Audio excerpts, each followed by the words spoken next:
শীত ভালো করে পড়তেও দেয় না, লোকজন পিকনিক করা শুরু করে দেয়।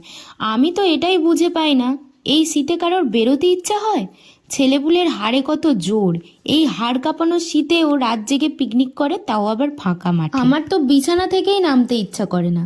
মনে হয় খাবারটাও যদি কেউ বিছানায় এনে দিত। চেয়ারে তো বসে খেতেই ইচ্ছা করে না। খাওয়া প্রায় ছেড়েই দিয়েছি, চেয়ারে বসে বসলেই তো 4 হাত লাফিয়ে উঠি। আর রইল পরে খাবার পরে হাত ধোয়া, মনে হয় সেটাও টিস্যু পেপার দিয়ে মুছেই রেখে দিই।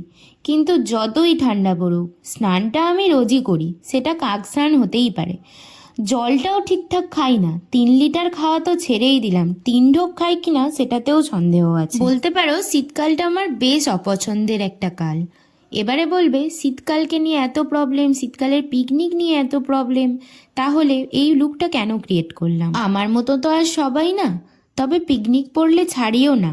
টানটা পিকনিকের ওপর না সাজের ওপর সেটাও বুঝি না। আজকের লুকটা ডে টাইমের জন্য পারফেক্ট একটা লুক। খুব সিম্পল মেকআপ, জাস্ট একটা ব্যাগ নাও, ব্যাস। সাধারণটাই কখন যে অসাধারণ হয়ে যাবে তোমরাও বুঝতে পারবে না। অনেক তো বকবক করে ফেললাম, আমাকে কেমন লাগছে অবশ্যই কমেন্ট করে জানিও, আর যদি ভালো লাগে একটা লাইক করে দিও। বাই, দেখা হবে আবার পরের ভিডিওতে।